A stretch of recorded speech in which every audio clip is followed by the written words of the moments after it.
Welcome back for another deep dive. Today, we're going to be taking a look at the December 9th edition of the Love Ireland newsletter. If you're craving a trip to Ireland, all the scenery, the culture, maybe even a pint at the pub, this newsletter is like a little taste of all of that with articles, travel tips, and even a recipe. It really is. It's interesting how they've blended that nostalgia, like remembering Sinead O'Connor's birthday, with the excitement of planning for 2025 trips. Yeah, it's a really fascinating mix of content. We've got tributes to Irish icons, practical travel advice, and even a peek into daily life in Ireland. Let's dive into that first section, which is a touching tribute to Sinead O'Connor on her birthday. The phrase, "Ireland will never forget," is so powerful. Absolutely. And they even included a Facebook group post featuring a duet between O'Connor and the Cranberries' Dolores O'Riordan, both sadly no longer with us. It adds such a layer of bittersweetness, reminding us of their talent and their impact on Irish music. It's definitely poignant. And they also include a lovely Irish blessing. May your troubles be less and your blessings be more, and nothing but happiness come through your door. It offers a sense of comfort and hope, especially when facing loss. And it speaks to the resilience of the Irish spirit. Speaking of spirit, this edition has a new travel quizzer feature. I love a good quiz. They even included a sample question. Which Irish county is home to the Cliffs of Moher, one of the country's most iconic and visited natural attractions? I just think. It's a good one to test your Ireland knowledge. It is. Speaking of knowledge, the next section is beautifully written. What does Ireland whisper to your heart? Intriguing. What stood out to you in this section? Well, they quote a Gaelic phrase, and rud is anam is iantach, which means what is rare is wonderful. It's used to describe that unique charm of Ireland, that indescribable feeling that draws people in. And I think this newsletter really captures that. I agree. It makes you think about your own personal connection to Ireland, even if you haven't been there yet.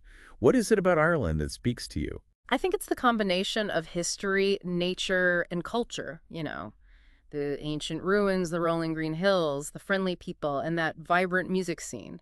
It all comes together to create something truly special. I couldn't have said it better myself. Yeah. Now let's move on to the Around the Web section. It's packed with interesting links. The one that caught my eye was the weather forecast, a chilly 3C. Definitely need to pack those layers if you're heading to Ireland anytime soon. But beyond the practicalities, there are some inspiring stories here too, like the ultramarathon runner raising funds for motor neurone disease. It's amazing what people can achieve when they're driven by a cause.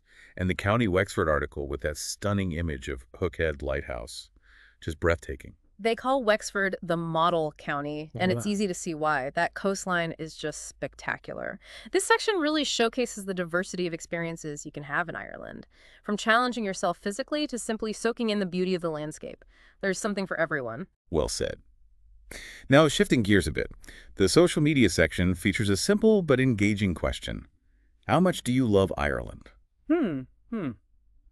A great way to get people talking and sharing their experiences. Absolutely. And speaking of sharing, did you see the Irish Food You Will Love section? That soda bread recipe shared by Mark Carlisle Walsh looks incredible. I was just coming to that. I'm a sucker for a good soda bread, and this one sounds particularly delicious. What's interesting about Irish soda bread is that it doesn't use yeast. It relies on baking soda for its rise. It gives it a denser texture and a slightly tangy flavor that's just so comforting. That's fascinating. I never knew that about Irish soda bread. Maybe we should give that recipe a try sometime. I'm definitely game for that. But first, let's move on to the Craic, which always promises a good laugh. This time, they're asking readers to share rude Irish place names. Ah, yes, that uniquely Irish sense of humor. It's fascinating how place names can reflect the history and culture of a place, even in a somewhat cheeky way. Any come to mind for you? Honestly, I'm drawing a blank.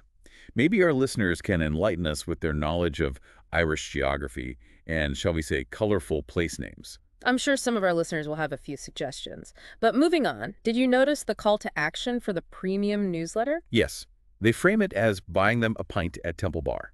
It's a clever way to make it feel more personal and less like a sales pitch. I agree, although I wonder if it might come across as a bit gimmicky to some readers. It's creative, but does it really convey the value of the premium content? That's a good point. I guess it depends on the audience.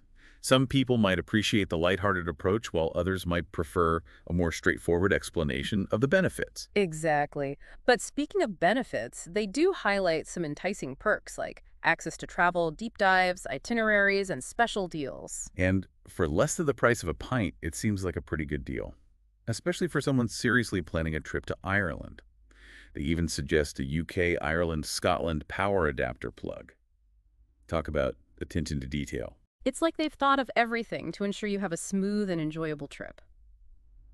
Speaking of enjoyable, this whole newsletter has been a delightful journey through Irish culture.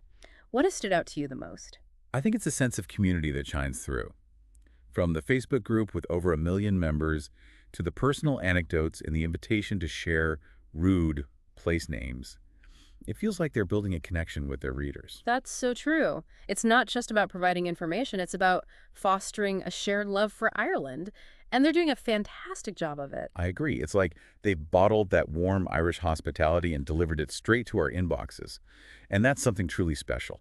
Absolutely. It makes you want to experience it firsthand, doesn't it? Definitely. I'm already daydreaming about exploring those rugged cliffs, listening to traditional music in a cozy pub, and maybe even trying my hand at making that soda bread. I'm right there with you. And what's fascinating is that even if we never actually make it to Ireland, this newsletter has allowed us to experience a little piece of it.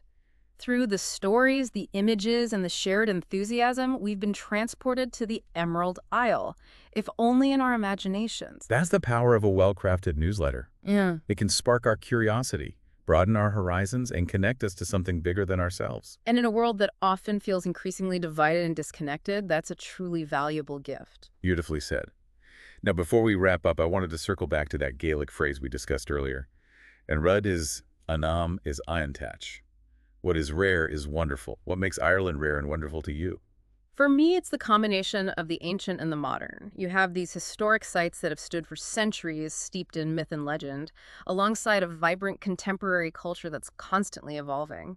It's a place where tradition and innovation coexist beautifully. I love that perspective. It's like a tapestry woven from threads of history, nature, and human spirit, creating something truly unique and captivating. Exactly. And this newsletter has given us a glimpse into the richness of that tapestry, inspiring us to explore it further, whether through travel research or simply by letting our imaginations run wild. And speaking of letting our imaginations run wild, this newsletter has got me thinking about that question they asked.